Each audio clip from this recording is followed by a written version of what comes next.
This is a guide to the upper control board for the FBD 560 series of units. This covers the tools and materials required, reviewing the board components, basic troubleshooting and how to replace an upper control board. These are the basic tools and materials you'll require to troubleshoot and replace an upper control board. The materials table shows the FBD components for the upper control board with the Lancer part numbers.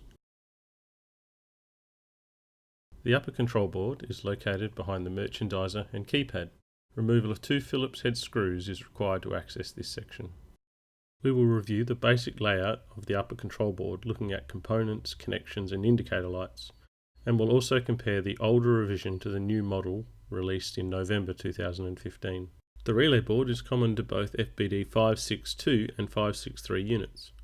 It is mounted to the upper control board by plugs and sockets on the reverse side of the relay board.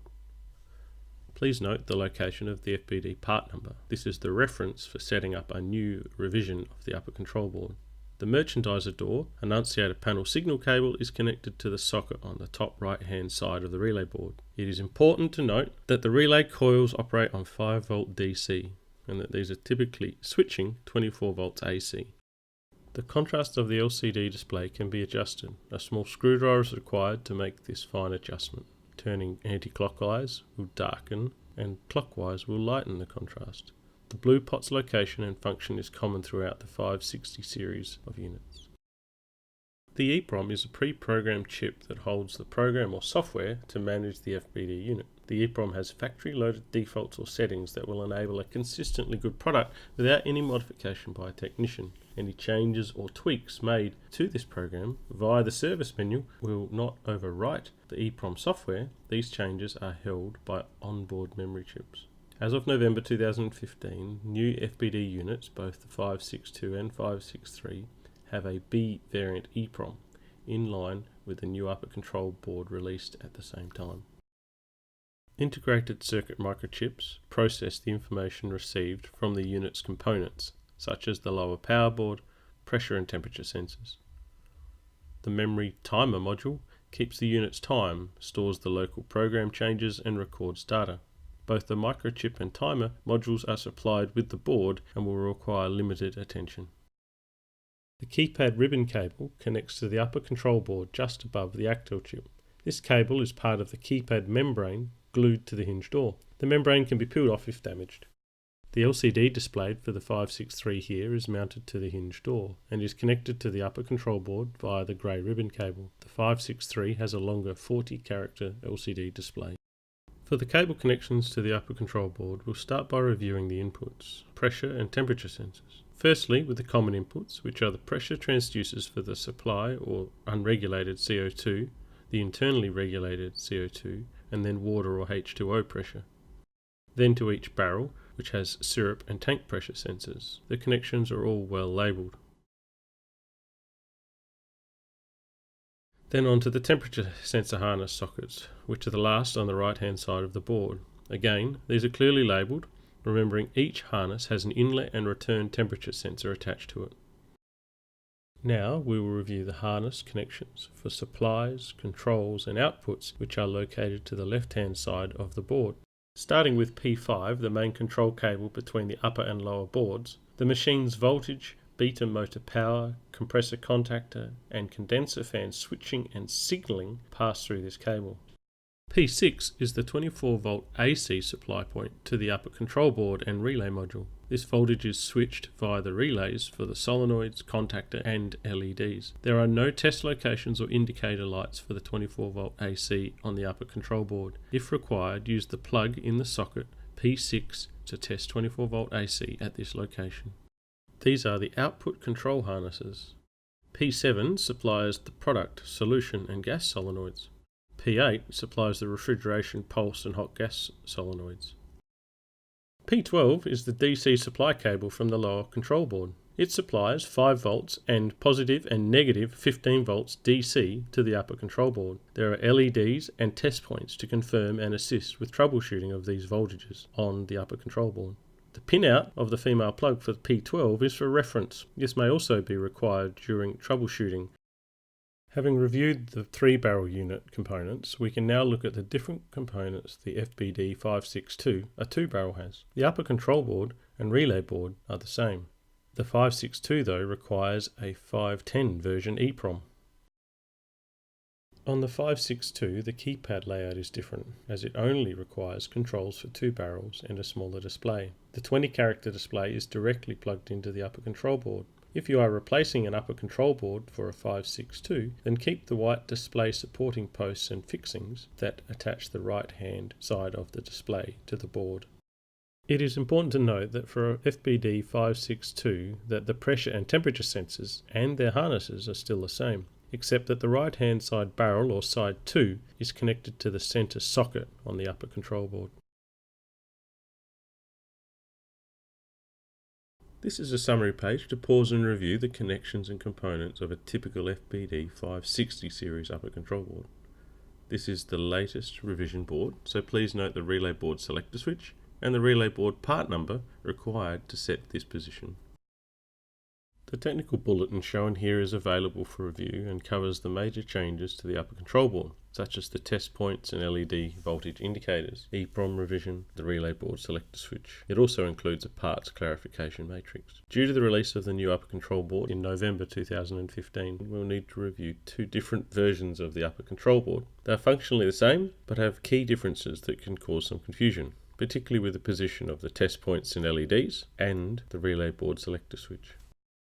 This layout of the upper control board has been around since the beginning. It is identifiable by 3 LEDs that indicate the voltage status next to the blue contrast pop. LEDs indicate a healthy DC supply voltage. From left to right, the LEDs are negative 15 volts, positive 15 volts, and positive 5 volt DC. 15 volts DC is used to provide voltage to pressure and temperature sensors. 5 volts DC is used to supply the relay board coils and the logic processors. The next key indicator of a healthy upper board is the flashing LED on the far right hand side. This is the heartbeat LED indicator. This means that the processor and the program are functioning correctly. Each of the test points are clearly labelled on the board. Ensure your multimeter has DC selected, if not in an auto ranging position. Then make sure you have a good contact with your probes, and specifically that you're using the ground on the upper control board, i.e. test point 8. The 24 volt AC supply to the upper control board does not have a test point or an LED indicator. If voltage confirmation is required, use the plug connected at P6, remembering to set your multimeter back to the AC range. This is a video of the board in a normal operating state. Note the 3 green LED lights and the 1 flashing heartbeat light. This new revision of the upper control board has some subtle layout differences.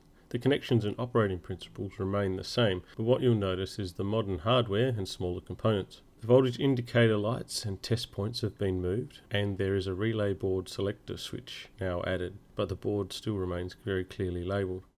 The voltage supplies and their usage is exactly the same as the previous revision. 5 volts DC is used to supply the coils on the relay board and the logic processor. 15 volts DC is to control the sensors. And 24 volts AC is switched by the relay board to energize the LEDs, the contactor and the solenoids. The important test points have voltage indicating LEDs. There are now 6 LEDs to assist with voltage confirmation, and there is still 1 heartbeat LED indicating that the processor or software is functioning correctly. Each of the test points are labelled and are much easier to access. The key when testing is to ensure that you have DC voltage selected on your multimeter and have a good connection with the probes, and that you're using the ground on the upper control board, in this case such as TP7 or TP8. 24 volt AC supply to the upper board still does not have a test point or an indicator. If required, use the plug connected to P6, remembering to set your multimeter into the AC range. With respect to the relay board selector, there is now also 1 LED indicating the current selection. When you install the relay board to the new upper board, check the FBD part number on the relay board and adjust the dip switch to suit as per the instructions screen printed onto the board. The relays will not operate if set in the incorrect position. Having reviewed the onboard hardware and the connectivity to peripheral hardware, we need to also look at software. It's very easy to replace components before spending time looking at software diagnosis. The four most common areas that we'll review that can cause an issue with an upper control board are the power supplies, the relay board and harness, the display, and then the software. The key here is to making sure to understand the fault first before replacing parts. Start by checking that the unit is set up correctly, the critical settings, reviewing supply voltages, pressures, flow rates, and then make sure the program's running okay. All the power supplied to the upper control board originates from the lower power board. The voltage indicating LEDs on the upper control board should be all on during normal operation, and the heartbeat LED should be blinking when all the chips are seated correctly and the 5-volt DC is present and the processor is functioning correctly. Review the supply indicating LEDs to diagnose any supply issues. If any LED is absent or dim, first check with the lower power board, voltage indicating LEDs, and supply transformer fuses. Inspect the DC supply wiring harnesses, plugs and sockets, and then use a multimeter to confirm actual voltage at the upper control board. When testing, ensure a good connection to the board with the probes and between the required test point and board ground. The voltage measured should typically be within 5% of the labelled value. If the heartbeat LED for the IC chip is off, first check that the 5-volt DC is available at the upper control board. If so, then cycle the power to the unit, leaving it off for at least 30 seconds, and then reloading the EEPROM may be required to reset and refresh the program. If the relay board is not switching or individual items are not activating, first of all, check the 5-volt DC supply to the upper control board. Check that the 24-volt AC is supplied from the lower power board, and ensure that the relay board is seated or plugged in correctly. Remove and inspect the board. Inspect for broken or bent pins, burn marks on tracks or relays. It is very important that if we see these burn marks, that we inspect all solenoids and coils prior to re-energizing the new board, as this fault will reoccur again if it's due to a failed solenoid or coil. Cable and harness faults, depending on where it occurs, will show us floating values from sensors, short circuits, blowing fuses, fast cycling values, low voltage errors, and buttons not working. These are typically due to nicks or wear in the insulation or kinked ribbon cables, damaged plugs which have bad joints or poor crimping, or the cables and plugs are loose and has bent or broken pins, or incorrectly connected, loose or misaligned. This is typical with displays and keyboards, and incorrect sockets for pressure sensors and temperature sensors, particularly in the FBD 56X range. These are the three most common LCD display faults. Faint text or lack of contrast is simply reviewing the contrast adjustment pot until the text is well defined as per the video. A blank screen with no backlight but has a green hue, check and adjust the contrast, and if this has no effect, unplug and inspect the cables and plugs and sockets. If all okay, then replace the LCD. If it's a blank screen with no backlight, then no power is available to the display. Check that all the voltages are supplied to the upper control board, unplug and inspect the cables, plugs and sockets. If all okay, then replace the display. But before you do any of this, it's good to check the display on another FBD unit, because the FBD will work without a display. Software and displays. When the display shows Chinese characters that are undecipherable or fast flickering text or general gibberish, this is typically due to a program not loading correctly, or the EEPROM or the memory has become scrambled or unstable. This fault typically occurs after voltage dips or power failures, or where the EEPROM has a problem that requires replacement. Start by pressing the cancel button a few times to see if the text will clear. If it does not clear by pressing the cancel button, then try holding down the cancel and grey button together for 5 seconds. Then try cycling the power to the unit for at least 30 seconds. And if this does not work, then try removing and then replacing the EEPROM, which forces the program to reload.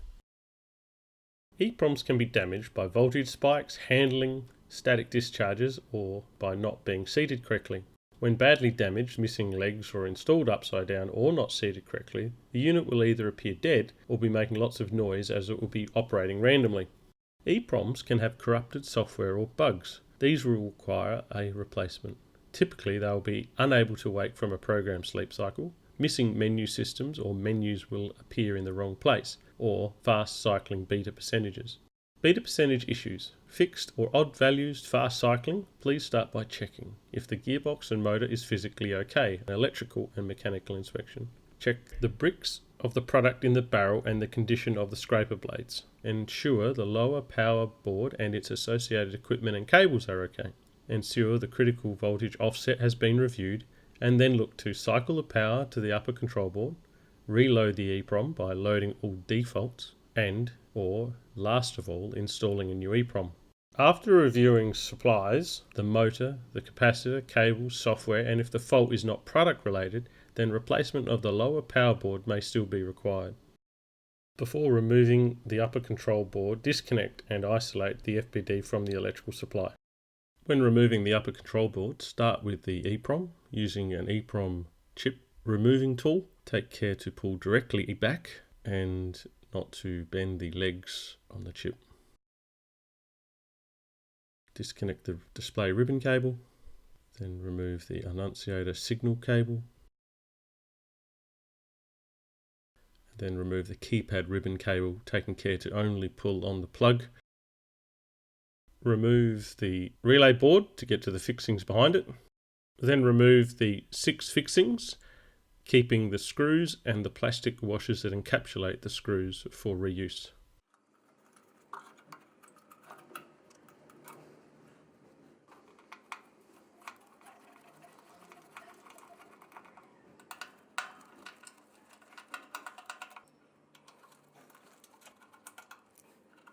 Lift out the old board and fold it down, the cables will hold it, and then install the new upper control board reusing the screws and washers from the previous board.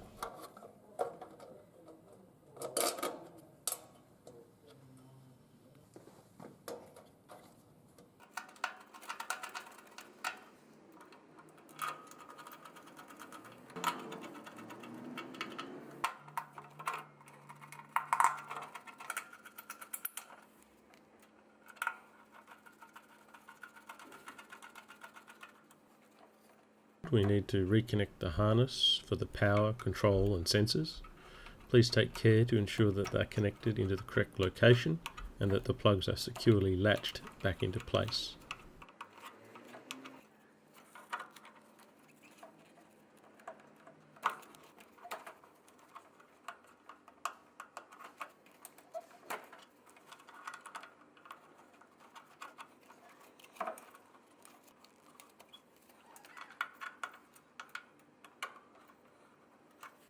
Replace the relay board, taking care to align it correctly as not to damage any pins in the sockets, and ensure it is firmly seated into the upper control board. Replace the annunciator signal cable, tuck it in behind the board, and then secure the plug into socket J1 on the relay board. Carefully realign the keypad ribbon cable plug into the comb style socket. Take care connecting the display ribbon cable as not to damage the socket's pins. Reinstall the EEPROM with the notch up and ensure all the legs are aligned with the corresponding holes before gently pushing the EEPROM in. With the upper control board install completed, test and tag the FBD and then reconnect the electrical supply. All looks to be okay, but to confirm that the EEPROM has loaded correctly, scroll through to the service menu, which is accessed then by the grey button. At this level in the program menu, scroll through to load all defaults and press select. Press select again to confirm. Now we have pulled the program from the EEPROM into the memory. Then press cancel 4 times to get back to the default program position.